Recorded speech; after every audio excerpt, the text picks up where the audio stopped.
We're following breaking news. 3 wildfires exploded this afternoon in our state. Now people have been ordered to evacuate. Now, the most concerning at this hour, the gray fire burning southwest of Spokane. The sheriff's office telling Fox 13 that buildings have burned, but it's also active. They can't even say how many right now.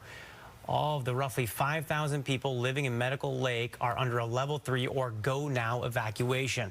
So to give you an idea of just how fast this fire exploded in size, check out this picture from Rebecca Coltrane. She was driving along I-90 and the fire is practically on the road. In fact, I-90 was shut down in both directions shortly after this picture was taken, after that fire jumped across I-90 near Granite Lake. We know this fire is 0% contained and has burned more than 3,000 acres.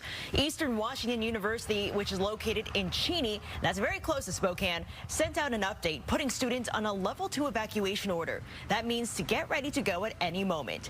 The first day of class for EWU is on Monday. I know we sent resources up to Eastern State to assist with that. And again, I think they're being very, very cautious about how they're doing that.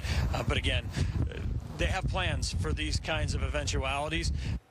Next, we have the Oregon Road fire. That's just outside of Elk, and it's burned more than 2,000 acres. We're told 30 homes are threatened by the fire, which started just before 4 o'clock this afternoon. Winds have really fueled this fire. There are also level 3 go now evacuation orders for this fire as well. Finally, the Winona fire burning in Whitman County. This fire has grown to 5,000 acres near the small town of Winona, shows no signs of slowing down. It's burning grass and brush, and there are level 3 evacuations in place. Well, just moments ago, Governor Jay Inslee posted a video on Twitter saying the state is ready to provide every resource it can. We want people to be safe. This is our first priority, is saving lives, and we hope everybody will focus on that. I've spoken to the mayors of Medical Lake, Mayor Cooper and Mayor Grover of Cheney, Sheriff Knowles. They've assured me that the state is providing all the resources that they think can be brought to bear on this, but we're going to continue to help in every way that we can. The National Weather Service out of Boise tweeted out this photo just a short while ago. It shows the smoke projections for the entire Pacific Northwest, and yes, a lot of it is heading our way. Now, we've been warning our viewers of fire threats all week long. In fact, earlier this week, the Northwest Interagency Coordination Center, the people who oversee incidents in both Washington and Oregon, warned that our area had just become the hotspot for all new fires.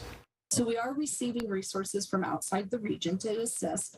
The Northwest is #1 behind initial attack in the national fire priority.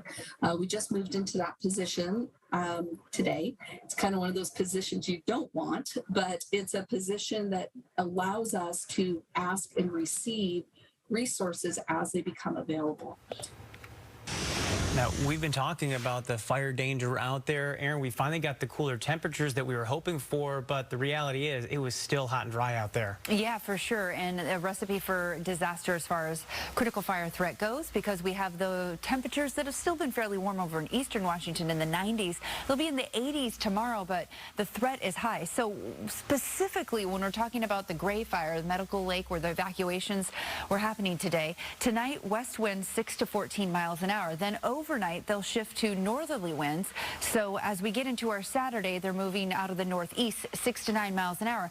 Not completely gusty at any point in time, but we just get those breezy winds that move through, and that's going to start to shift our haze and smoke pattern over into western Washington. So tomorrow morning at 9 a.m., some of you well up to the north across the Canadian border, you could see some of the effects there. But when we get into just about 4 o'clock in the afternoon, we're in that level of threat where we're seeing unhealthy for sensitive groups to very unhealthy to extreme is what we're going to see as we continue through our Saturday, overnight Saturday into our Sunday. Here's Sunday going through, and you can see everything gets deeper in contour color here. So we're going to be in some of the hazardous levels in the purple over the mountains and even into some portions of the foothills of the Cascades for Pierce and King County. So that's something to think about. This is what we're seeing right now. Very unhealthy to hazardous in Okanagan County. We have air quality alerts up throughout the state, so we're going to continue to watch that. The look for tomorrow, some of it gets better for a bit in the morning, and then this flips as we go to the afternoon. We'll have more with your 7-day forecast coming up in just a bit. Thank you for that.